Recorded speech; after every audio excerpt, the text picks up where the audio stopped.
Good evening, and thank you for joining us on this Aloha Friday, the 7th of February. KHON2 has learned the state started making moves last year to get out of Dillingham Airfield, but did not let businesses there know of the potential change happening just months from now. Gina Mangieri broke the news of the lease dispute this week and continues her always investigating reports. Gina? Well, we were first to verify and report earlier this week that the state is planning a quick and early exit from Dillingham. There's debate about how viable some options are that still could keep the airfield open. Meanwhile, businesses and nonprofits there still await any formal notice about the change and what steps they're supposed to take next.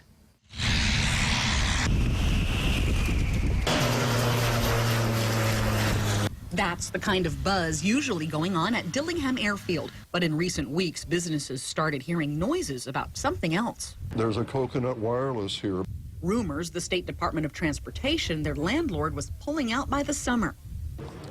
I can't believe it. Well, I do believe it.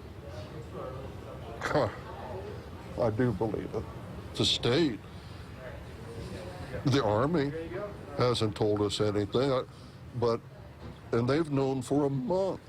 Turns out the DOT has known for at least 2 months that they did not want to keep operating Dillingham Airfield. Always Investigating found the DOT told the FAA as early as December 5th that they planned to trigger their 30-day termination rights with the Army, which owns the land.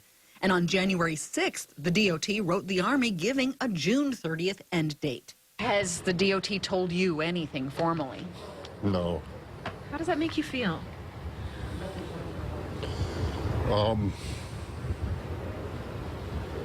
concerned that the people that work here have to deal with this.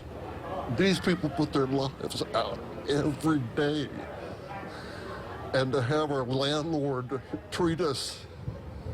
The state has run the place for decades, a series of leases always renewed. But they told the feds their reasons for pulling out years before the latest lease expires include lease uncertainty, water system issues, and a lack of authority over the facility. Their arguments just don't hold up. They're just trying to cover up their mismanagement of this airfield.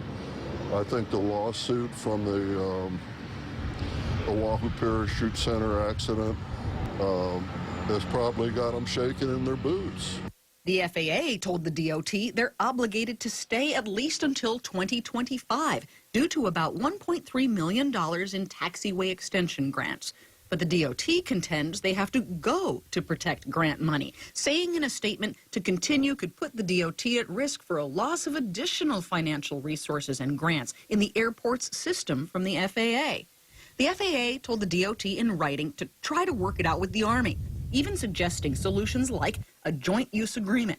The Army handles the maintenance, the DOT handles the tenants and operations. Or seek a land transfer. The Army deeds the property to the state, but keeps access for training and emergency use. As for a costly well serving the nearby community, FAA says turn that over to the Board of Water Supply. Are they throwing in the towel too soon when there's all these other viable options on the table?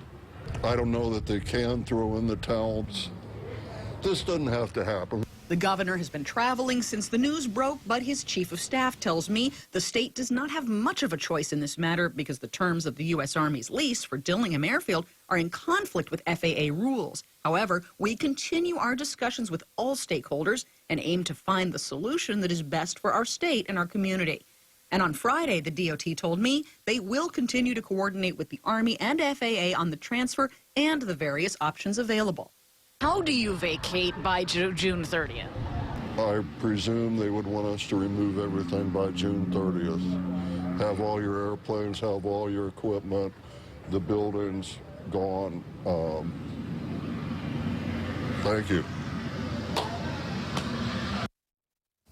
Now, we've asked the Army if that land transfer or long-term joint use suggestions are viable for them. We'll report back on their answers. They did confirm that they've stood willing to go to bat with the Secretary of the Army for a waiver to give the state a decades-long lease term like they used to have before a 5-year max was imposed nationwide a few rounds back.